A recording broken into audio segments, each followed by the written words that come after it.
ফিরে এলাম চতুর্থ পর্বের আলোচনা নিয়ে। আমরা এখন আলোচনা করছি নবম শ্রেণীর ভৌতবিজ্ঞানের পদার্থের ধর্ম ও গঠন। চতুর্থ পর্বের আলোচনা শুরুতে থাকছে প্লবতা রিলেটেড বেশ কিছু প্রশ্ন উত্তর। আমরা প্রথমেই আলোচনা করব যে লোহার টুকরো জলে ডুবে যায়, ছোট একটা লোহার বল জলে ডুবে যায়, কিন্তু লোহার তৈরি বিরাট বড় জাহাজ জলে ভাসে কেন? তাহলে লোহার টুকরো জলে ডুবে গেলেও লোহার তৈরি বিশাল জাহাজ জলে ভাসে কিভাবে? তো এই প্রশ্নের উত্তরে আমরা প্লবতার 1 নম্বর বৈশিষ্ট্যটার কথা ভাবব, যে প্লবতা মান তার আয়তনের উপর নির্ভরশীল। অর্থাৎ যে বস্তু ওই প্রবাহীর মধ্যে নিমজ্জিত হচ্ছে তার আয়তনের ওপর প্লবতার মান নির্ভরশীল। আয়তন যত বেশি হবে প্লবতার মান তত বেশি হবে। এক্ষেত্রে লোহার টুকরো বা লোহার তৈরি বল এর যা আয়তন তার তুলনায় লোহার জাহাজের আয়তন অনেক গুণ বেশি। তাই লোহার জাহাজের ক্ষেত্রে প্লবক বলের মান অনেক বেশি, আর এই প্লবতার কারণেই বিশাল বড় জাহাজ জলে ভাসতে পারে। তাহলে আমাদের কাছে প্রশ্নটা থাকবে এরকম, লোহার টুকরো জলে ডুবে গেলেও লোহার তৈরি জাহাজ জলে ভাসে কেন? আমায় বলতে হবে। তাহলে উত্তরটা ঠিক শুরু করবো এইভাবে, যে প্লবতার মান প্রবাহের মধ্যে নিমজ্জিত বস্তুর আকার বা আয়তনের উপর নির্ভর করে। বস্তুর আকার আয়তন যত বেশি হয় প্লবক বলের মান তত বেশি হয়। এক টুকরো বলের আয়তনের থেকে একটা বিশাল জাহাজের আয়তন অনেক বেশি, এই কারণে প্লবক বলের মান বেশি, আর এই প্লবতার কারণেই বস্তুটা জাহাজটা জলে ভাসতে পারে। এবার আমাদের দ্বিতীয় প্রশ্নের আলোচনা। প্রশ্নটা হলো, 1 কিগ্রা তুলো এবং 1 কিগ্রা লোহার মধ্যে কোনটি বেশি ভারী বলে মনে হবে? খুব মজার প্রশ্ন। 1 কিগ্রা তুলো এবং 1 কিগ্রা লোহার মধ্যে কোনটি বেশি ভারী বলে মনে হবে? দেখো, 1 কিগ্রা তুলো যেটা লোহা 1 কিগ্রা লোহার পরিমাণের থেকে এর পরিমাণের থেকে কি আয়তনের থেকে অনেক বেশি হয়। তাহলে 1 কিগ্রা লোহার যা আয়তন 1 কিগ্রা তুলার আয়তন তার থেকে অনেক গুণ বেশি। যেহেতু আয়তন অনেক গুণ বেশি, তাই তুলা কর্তৃক অপসারিত বায়ুর আয়তন অনেক বেশি হয়। তাহলে তুলার ওপর প্রযুক্ত প্লবক বলের মান লোহার তুলনায় বেশি হয়। সুতরাং 1 কিগ্রা তুলার ভর 1 কিগ্রা লোহার ভর সমান, তাদের তাহলে ওজন সমান, কিন্তু ওজন মাইনাস প্লবক বল সমান আপাত ওজন। তাহলে আপাত ওজন হবে প্রকৃত ওজন মাইনাস প্লবক বলটা, সেটা হচ্ছে ওজনের আপাত হ্রাস। সেই দিক থেকে দেখতে গেলে তুলার ক্ষেত্রে ওজনের আপাত হ্রাস অন্তরফলটা প্রকৃত ওজন থেকে প্লবক বলের মানের অন্তরফলটা অনেকটাই কম হবে। কার তুলনায়? লোহার তুলনায়। লোহার প্রকৃত ওজনের থেকে প্লবক বলের মানের যে অন্তরফল তার তুলনায় অনেকটাই কম তুলার প্রকৃত ওজনের থেকে প্লবক বলের মানের অন্তরফলটা। সেই কারণে আপাতভাবে ওজনের আপাত হ্রাস তুলার ক্ষেত্রে একটু বেশি লোহার তুলনায়, তাই তুলাকে একটু হালকা বলে মনে হবে। তাহলে প্রশ্নটা থাকবে কীরকম? প্রশ্নটা হবে এইরকম, 1 কিগ্রা তুলা ও 1 কিগ্রা লোহার মধ্যে কোনটি বেশি ভারী বলে মনে হবে? আমরা উত্তরটা ঠিক এইভাবে শুরু করব। আমরা জানি প্লবক বলের মান বস্তুর আয়তনের উপর নির্ভর করে। 1 কিগ্রা লোহার তুলনায় 1 কিগ্রা তুলার আয়তন অনেক বেশি, তাই তুলা কর্তৃক বায়ুজনিত প্লবতা বলের মান বেশি হয়। সেই কারণে তুলার প্রকৃত ওজন মাইনাস প্লবক বল অর্থাৎ প্রকৃত ওজন থেকে প্লবক বলের যে অন্তরফলের মানটা হবে সেটা যদি আমি F1 ধরি, তাহলে F1 ইজ ইকাল টু তুলার প্রকৃত ওজন W মাইনাস প্লবক বল R1। তাহলে F1 is equal to W minus R1, স্ক্রিনে তোমরা দেখতে পাচ্ছ। যদি প্লবক তাহলে আপাত ওজন, তাহলে মনে হয় আপাত ওজন তাহলে F1 ইজ ইকাল টু হবে ওজনের আপাত হ্রাস F1 is equal to W minus R1। অপরদিকে লোহার প্রকৃত ওজন W হলে প্লবক বল যদি R2 হয়, তাহলে ওজনের আপাত হ্রাস F2 ইজ ইকাল টু লিখতে পারি W মাইনাস R2। এক্ষেত্রে F1 লেস দ্যান F2, অর্থাৎ এই অন্তরফলটা তুলার ক্ষেত্রে একটু কম হবে লোহার তুলনায়, তাই তুলাকে হালকা বলে মনে হবে। এবার আসি তৃতীয় প্রশ্নের আলোচনায়। সাধারণ জলে ডিম ডুবে যায় কিন্তু লবণ জলে ডিম ভাসে কেন? লবণ জলের ঘনত্ব বেশি, তাহলে লবণ জলের প্লবক বলের মান বেশি। এই প্লবতার কারণেই লবণ জলে ডিম ভাসে কিন্তু সাধারণ জলে ডিম ডুবে যায়। অত্যন্ত সহজ একটা প্রশ্ন, তো তোমরা উত্তরটাও এরকম সহজ করেই দেবে। চতুর্থ প্রশ্নের আলোচনা। একটি লোহার ছোট বল জলে ডুবে যায়, কিন্তু ওই বলটি পারদে ফেললে পারদে সেটা ভাসে কেন? দেখো, আমরা জানি প্লবক বলের মান নির্ভর করে প্রবাহীর ঘনত্বের ওপর। যেহেতু জলের ঘনত্ব 1 গ্রাম পার সেমি কিউব, কিন্তু পারদের ঘনত্ব প্রায় 13.6 গ্রাম পার সেমি কিউব, তাহলে প্রায় 13.6 গুণ ভারী পারদ হচ্ছে জলের থেকে। সেই কারণে জলের মধ্যে বলটা ফেললে তার যে প্লবক বলের মান হবে, সেই বলটাকে, সেই লোহার বলটাকে যদি আমরা পারদে ফেলি, তাতে প্লবক বলের মান অনেক বেশি হবে। সেই কারণে প্লবতার জন্যই বলটা পারদে ভাসতে থাকবে। এরপর 5 নম্বর প্রশ্ন। বরফ জলে ভাসে কিভাবে? বরফ জলে ভাসে কিভাবে, অথবা বরফ জলে ভাসে কেন? দেখো, আমরা জানি একই পরিমাণ, একই ভরের 11 ভাগ জল 12 ভাগ বরফ তৈরি করে, মানে 11 সিসি জল 12 সিসি বরফ তৈরি করে।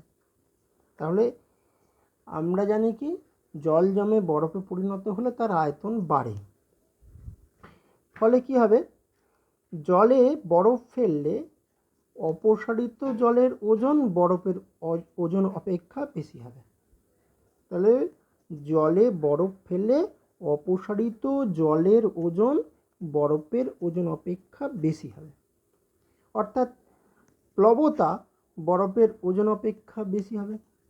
তাহলে প্লবতার মান মানে ঊর্ধ্বমুখী বলের মান যদি ওজন অপেক্ষা বেশি হয়, তাহলে অবশ্যই সেটা জলে ভাসবে, তাই বরফ জলে ভাসবে। তাহলে উত্তরটা কীভাবে লিখব? আমরা জানি 11 ভাগ বরফ 11 ভাগ জল 12 ভাগ বরফে পরিণত হয়, অর্থাৎ জল জমে বরফে পরিণত হলে তার আয়তন বাড়ে। এর ফলে জলে বরফ ফেললে অপসারিত জলের ওজন বরফের ওজন অপেক্ষা বেশি হয়, অর্থাৎ প্লবতা বরফের ওজন অপেক্ষা বেশি হয়। এই কারণে বরফটা জলে ভাসে। নদীর তুলনায় সমুদ্রে সাঁতার কাটা সহজ কেন? 6 নম্বর প্রশ্নের আলোচনা। নদীর তুলনায় সমুদ্রে সাঁতার কাটা সহজ কেন? কারণ খুব সহজ এটা প্রশ্ন একটা। আমরা জানি প্লবক বলের মান তার ঘনত্বের উপর নির্ভর করে, তাহলে নদীর জলে যা ঘনত্ব তার তুলনায় সমুদ্রের জলের ঘনত্ব অনেক বেশি লবণ মিশ্রিত থাকার কারণে। তাই নদীর জলের তুলনায় সমুদ্র জলের প্লবক বলের মান বেশি হওয়ার কারণে দেহকে ভেসে রাখার প্রবণতা সমুদ্রের জলে অনেক বেশি, তাই সাঁতার কাটা অনেকটা সহজতর হয়। এবার 7 নম্বর প্রশ্নের আলোচনা। এটা খুব গুরুত্বপূর্ণ একটা প্রশ্ন, ভালো করে একটু বোঝার চেষ্টা করবে। একটি ভারী পাথরকে বায়ু অপেক্ষা জলের মধ্যে সরানো অপেক্ষাকৃত সহজ হয় কেন? দেখো, যে কোনো ভারী জিনিসকে দেখবে তোমরা যে বায়ুতে সরানো যতটা কঠিন, জলের মধ্যে সরানো তার থেকে অনেক বেশি সহজ। তাই জলের মধ্যে দিয়ে আমরা ভারী কাঠকে নিয়ে যেতে পারি, জলের মধ্যে দিয়ে আমরা ভারী কোনো জিনিসকে এক স্থান থেকে অন্য স্থানে নিয়ে যেতে পারি সহজে। যে কলসিকে আমরা এমনিতে চাগাতে পারি না, জলের মধ্যে কিন্তু সেটা সহজেই আমরা চাগিয়ে ফেলতে পারি। তো সেরকম যদি একটা প্রশ্ন হয়, একটি ভারী পাথরকে বায়ু অপেক্ষা জলের মধ্যে সরানো সহজ কেন, তো তার উত্তরে আমরা কি বলবো, এরকমভাবে বিষয়টাকে বোঝার চেষ্টা করো। বায়ুতে বা জলের মধ্যে যে কোনো স্থানেই বস্তুকে যদি তুমি রাখো, তাহলে কি হবে, বস্তুটা তার সমপরিমাণের, তার আয়তনের সমপরিমাণ বায়ু বা জলকে অপসারিত করবে। যদি বায়ুতে রাখি, তার যে আয়তন, বস্তুটার যে আয়তন, তার সম আয়তনের বায়ুকে অপসারণ করবে। আমি যদি জলে রাখি বস্তুটা, তাহলে বস্তুটার যে আয়তন, সেই সম আয়তন জলকে অপসারণ করবে। এবার তুমি বলো যে কার ঘনত্ব বেশি, জলের ঘনত্ব বেশি না বায়ুর ঘনত্ব বেশি? জলের ঘনত্ব বেশি। তাহলে বায়ুর থেকে জলের ঘনত্ব বেশি হওয়ার কারণে তাই বস্তু দ্বারা অপসারিত বায়ুর ওজন অপেক্ষা বস্তু দ্বারা অপসারিত যে বায়ু, সেই বায়ুর ওজন অপেক্ষা অপসারিত যে জল, তার ওজন কিন্তু অনেক বেশি হয়। তাহলে বস্তুটাকে বায়ুতে রাখলে সে যে বায়ুকে অপসারিত করবে, তার যে ওজন, বস্তুটাকে যদি আমি জলে রাখি, সে যে জলটাকে অপসারিত করবে তার ওজন নাকি বেশি হবে। সুতরাং বায়ুতে ওই বস্তুটার ওজনের যে আপাত হ্রাস হয়, জলে কিন্তু ওজনের আপাত হ্রাসের মানটা তার থেকে অনেকটাই বেশি হয়। তাই বায়ু অপেক্ষা জলে পাথরটিকে অনেকটা হালকা বলে মনে হবে, এই কারণে কিন্তু সহজেই সরানো যাবে। এবার 8 নম্বর প্রশ্নের আলোচনা। খুব একটা মজার এবং গুরুত্বপূর্ণ প্রশ্ন। একটি জলপূর্ণ পাত্রে একখণ্ড বরফ ভাসছে। একটি জলপূর্ণ পাত্রে একখণ্ড বরফ ভাসছে। বরফটি গলে গেলে জল কি উপচে পড়বে? বরফটি গলে গেলে জল কি উপচে পড়বে? তাহলে প্রশ্ন হচ্ছে, একটি জলপূর্ণ পাত্রে একখণ্ড বরফ ভাসছে। পাত্রটি এমনই জলপূর্ণ যে আর একটু বেশি জল দেওয়া হলেই কিন্তু জলটা উপচে পড়বে। তাহলে ওর মধ্যে যদি একটা বরফের টুকরো ভাসে, ওই বরফটা যখন গলে যাবে, জলটা কি উপচে পড়বে? বরফ গলে গেলেও জল উপচে পড়বে না। বিষয়টা বোঝার চেষ্টা করো। কেন পড়বে না? কারণ দেখো, বরফটা যখন জলে ভাসছিল, তাহলে সে কিছুটা জলকে অপসারণ করে ভাসছিল। এবার বরফটা গলে গেলে, অবশ্যই বরফটা গলে গেলে সে যে জায়গাটা, যে জলটাকে অপসারণ করে ভাসছিল, সেই জায়গাটাই সে অধিকার করবে। অর্থাৎ বলতে পারি, যে আয়তনের জল অপসারণ করে বরফটা ভাসছিল, বরফ গলে জল হলে সেই জলের আয়তন একই হবে। বোঝা গেল? যেহেতু বরফ গলে জল হলে আয়তনে কমে যায়, তাই জলতলের উচ্চতার কোনো পরিবর্তন হবে না। তাই উচ্চতার পরিবর্তন না হলে জল উপচে পড়ে যাওয়ার কোনো সম্ভাবনাই থাকছে না। তাহলে উত্তরটা কিভাবে লিখব? বরফ যখন জলে ভাসে, সে কিছুটা জলকে অপসারণ করে ভাসে। তাহলে জলের উপরে বরফ ভাসছে মানে সে কিছুটা জলকে অপসারিত করেছে। তাহলে সেই অপসারিত জলের যে আয়তন, বরফটা যখন গলে জলে পরিণত হবে, সেই জলেরও আয়তন একই হবে।